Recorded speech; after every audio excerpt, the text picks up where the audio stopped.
Hello नमस्कार, welcome to inculcate learning. तो last video में हमने बुद्धिस्ट यूनिवर्सिटीज़ की बात की थी। आज हम बाकी बची हुई एंशियंट यूनिवर्सिटीज़ की बात करेंगे और इसके बाद जो नेक्स्ट वीडियो होगी वो इस्लामिक एजुकेशन पे आएगी। फिर तो चलिए शुरू करते हैं तक्षशिला से, जिसको तक्षशिला ऐसे भी लिखा जाता है और ऐसे भी लिखा जाता है मोस्टली। तो जब तक्षशिला यूनिवर्सिटी की हम बात करते हैं तो इसको हम ऐसा माना जाता है कि perhaps it was the oldest university in the world. तो ऐसा माना जाता है क्योंकि ये जातका टेल्स हैं, जो बुद्धिस्ट जो टेक्स्ट है जो बुद्धा से रिलेटेड टेल्स लिखी गई थी, जो जिनको जातका टेल्स बोलते हैं, बुद्धिस्ट लिटरेचर है ये, तो उसमें भी ये चीज़ मेंशन की गई है। तो ऐसा प्रोबेबिलिटी है कि वर्ल्ड में फर्स्ट यूनिवर्सिटी जो है वो तक्षशिला यूनिवर्सिटी थी। इसका टाइम पीरियड जो था वो 600 BC से 500 AD तक का था। अगर प्रेजेंट टाइम की बात करें तो ये पाकिस्तान में प्रेजेंट है। दूसरा, इस पे ग्रीस कल्चर का इन्फ्लुएंस जो है वो बहुत ज़्यादा रहा था और कई बार क्वेश्चंस में ये आ जाता है डायरेक्ट कि which was the university having Greece culture effect या इन्फ्लुएंस जिसका ज़्यादा रहा, तो वो क्या है? तक्षशिला यूनिवर्सिटी है।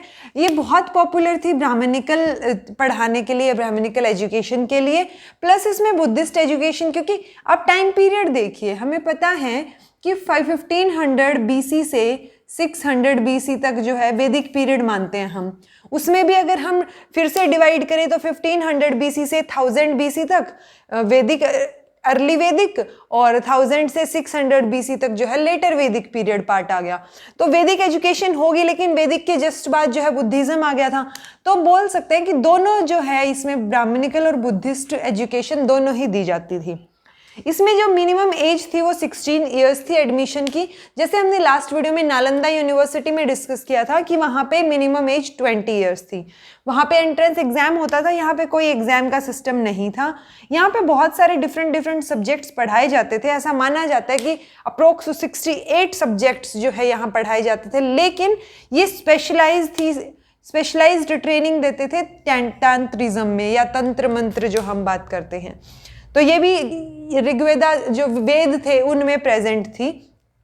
तो इसीलिए ब्राह्मणिकल ज़्यादा प्रोमिनेंट था इस यूनिवर्सिटी के अंदर। अगर हम माने एग्जाम सिस्टम कोई था नहीं। अब जो बहुत सारे सब्जेक्ट हैं उनको हम इनके स्कॉलर्स के हिसाब से भी प्रूव कर सकते हैं या जस्टिफाई कर सकते हैं, क्योंकि जो फेमस स्कॉलर्स थे इस यूनिवर्सिटी के, उनमें नाम आता है सबसे पहला कौटिल्य का, जिसको चाणक्य के नाम से भी जानते हैं और विष्णुगुप्त के नाम से भी जानते हैं।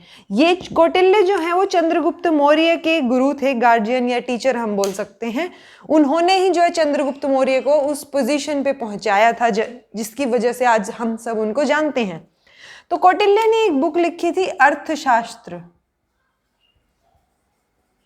ये जो अर्थशास्त्र बुक थी ये इकोनॉमी पे या स्टेट को कैसे चलाया जाना चाहिए, गवर्नेंस पे, उस पे मानी जाती है। दूसरा पाणिनि, वो भी यहाँ के तक्षशिला यूनिवर्सिटी के स्कॉलर माने जाते हैं। पाणिनि किस लिए फेमस हैं? पाणिनि ने वो संस्कृत ग्रामर लिखी थी सबसे पहले। तो संस्कृत ग्रामर यानी लिटरेचर, इनका क्या हो गया कि अर्थशास्त्र इन्होंने स्टेट को कैसे रन करना चाहिए। चरक उन्होंने चरक संहिता लिखी थी, मेडिसिन से रिलेटेड थी, जो कि विष्णु शर्मा ने पंचतंत्र की बुक लिखी थी। तो बेसिकली हम इनके स्कॉलर्स में वो जो वैरायटी है डिफरेंट सब्जेक्ट्स की, वो हम इसमें देख सकते हैं कि कितने टाइप के सब्जेक्ट्स यहाँ पढ़ाए जाते होंगे। सो ये था तक्षशिला यूनिवर्सिटी के बारे में। एक और यूनिवर्सिटी है मिथिला यूनिवर्सिटी, जिसको विदेहा भी बोला जाता है। ये यूनिवर्सिटी भी काफ़ी टाइम तक रही।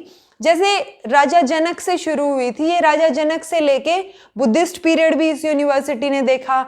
जो लॉर्ड कृष्णा थे, उनके भक्त या डिवोटीज को भी इन्होंने जन्म लेते हुए देखा कि सब लोग लॉर्ड कृष्णा को फॉलो कर रहे हैं। तो अकबर तक ये यानी कि 15-16 सेंचुरी तक, अकबर तक ये बहुत फेमस रही।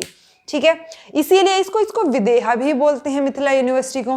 ब्राह्मणिकल सीट रही ये हमेशा से, ये हम बोल सकते हैं। जैसे इसमें था ब्राह्मणिकल प्लस बुद्धिस्ट एजुकेशन भी थी, बट इसको हम ब्राह्मणिकल सीट मानते हैं। दूसरा, इसके जो स्कॉलर्स अगर हम माने तो वो थे विद्यापति, जो हिंदी की पोइट थी, और एक है जयदेव जिन्होंने संस्कृत लिटरेचर पे काम किया। तो ये 2 स्कॉलर इनके, जैसे इनके स्कॉलर्स पढ़े हमने पिछले जो बाकी यूनिवर्सिटीज़ थे उनमें भी मेन फोकस के पॉइंट्स पढ़े थे। उसके बाद जो है तत्व चिंतामणि जो है वो लिटरेचर भी यहीं पे लिखा गया। न्याय शास्त्र और तर्क शास्त्र की बात भी जो है मिथिला यूनिवर्सिटी में होती थी। तो ये था मिथिला यूनिवर्सिटी के बारे में।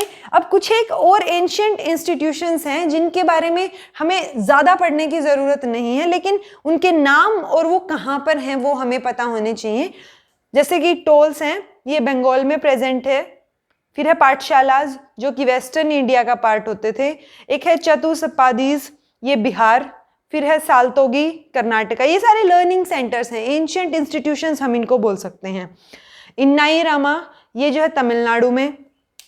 उसके बाद जो है जैसे एक ये बहुत इंपॉर्टेंट है नदिया यूनिवर्सिटी जो है वो जालांगी और गंगा के कॉन्फ्लुएंस पे, मतलब जहाँ पे गंगा नदी और जो जालांगी रिवर्स थी वो बंगाल में जाके मिलती है ना, उसको कॉन्फ्लुएंस बोलते हैं। तो वहाँ पे जो है ये यूनिवर्सिटी स्थापित थी, नदिया यूनिवर्सिटी इसको बोलते हैं।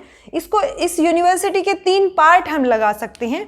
तो एक है नवदीप और एक है शांतिपुर और फिर है गोपालपुर। तो हमें इन 3 के बारे में पता होना चाहिए। कई बार बहुत बेसिक और डायरेक्ट क्वेश्चंस आ जाते हैं इन्हीं टर्म्स से, तो इसलिए हमें ये जो इंफॉर्मेशन है इन यूनिवर्सिटीज़ से रिलेटेड, एंशिएंट यूनिवर्सिटीज़ से रिलेटेड, ये हमें पता होनी चाहिए। तो ये था हमारा एंशिएंट यूनिवर्सिटीज़ के बारे में।